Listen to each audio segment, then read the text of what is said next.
Hello, everyone. Welcome to the show that shall not be named because the algorithm hates the name that I gave it. Today's prompt is Dagger, and this is the third in a series of drawings where I was trying to stay as loose as I could with the sketching. So here I'm just starting with an outline.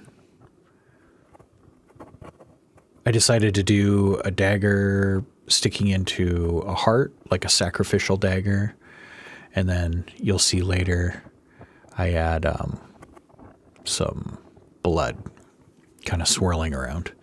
The hilt there, I was trying to get it to look like kind of antlers or something, but I think it totally looks like the Thundercat's sword hilt, so that's pretty funny.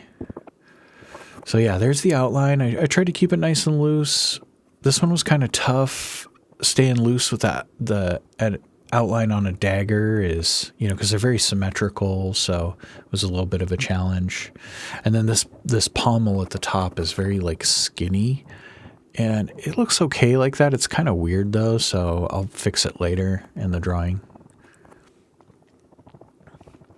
Here I'm doing some hatching on the grip. I decided to do that kind of spiral, like leather wrap around the grip.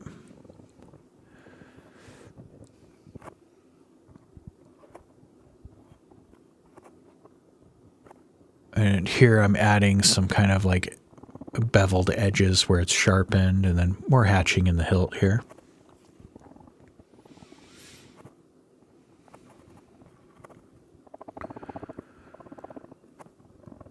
I think I do about 3 passes of hatching and then cross hatching over the blade.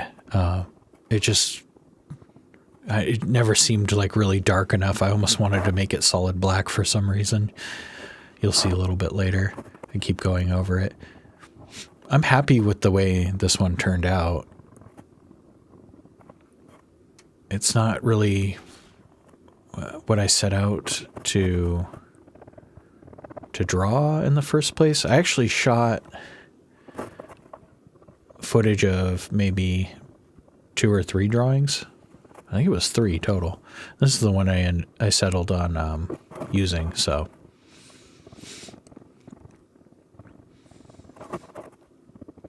Yeah, so I'm going through hatching.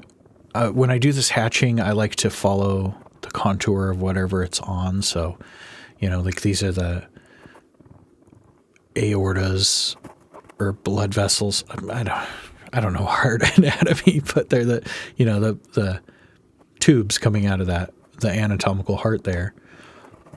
And I just imagine the curve of their surface and then try and match it with the hatching, And you can go diagonally across it, or you can go in line with it. And just depending on how you want it to kind of look. And I find a lot of what dictates the direction of my hatching is my hand position, which is probably a bad habit, but you can rotate the paper, obviously. Rotating the paper is a really good way to avoid smudging as well. If you're working with fountain pens like this, smudging is going to be a constant battle. I didn't smudge this one too much. There's a little bit, but it's barely noticeable.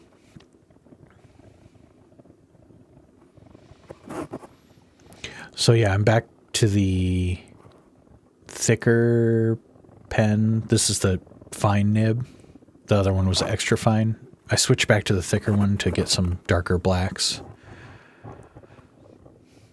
And then, yeah, I started doing the blood, kind of squirting up out of the heart there, and I thought it would be kind of a cool idea to almost make it look like blood filigree or something.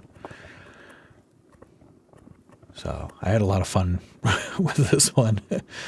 I was a little bit apprehensive at first, but once I got into it, it was a good time. Yeah, I think the kind of blood filigree almost looks like it's like magically kind of floating out, you know, like there's some sort of incantation or something. It was cool. When you're not when you're not planning the drawing very much, it's easy to get like kind of surprise yourself with stuff that you come up with on the fly sometimes. It's always nice. So nice when that happens, you know? Yeah, and then I wanted the blood filigree to come up and wrap around the pommel there and swirl around it. Because I was trying to initially hide the weird looking pommel, but then here it just needed a hair thicker, kind of right there at the base of it or whatever. It seems to look a lot better that way. Yeah, this like blood filigree ended up reminding me of like Art Deco sort of designs a little bit. Which is funny because Art Deco's so pretty and benign. It's almost floral, right? And then we're just making it out of blood.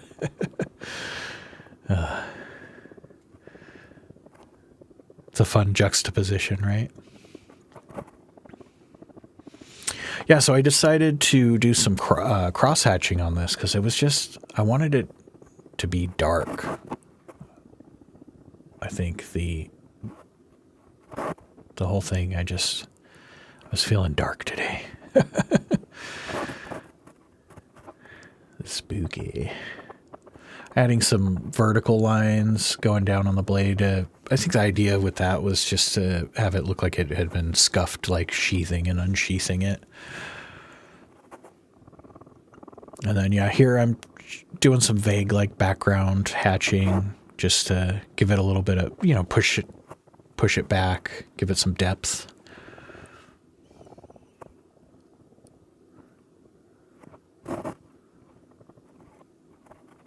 And then same thing on the other side here.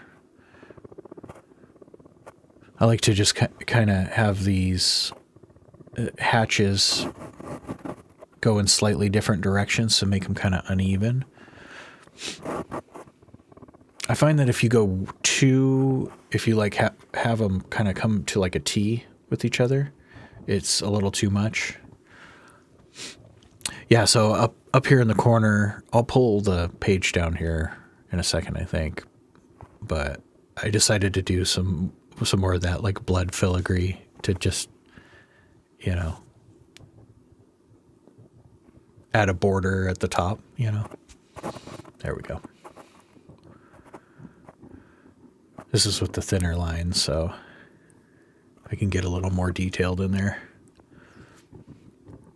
I had someone in the comments ask about the pens I use, and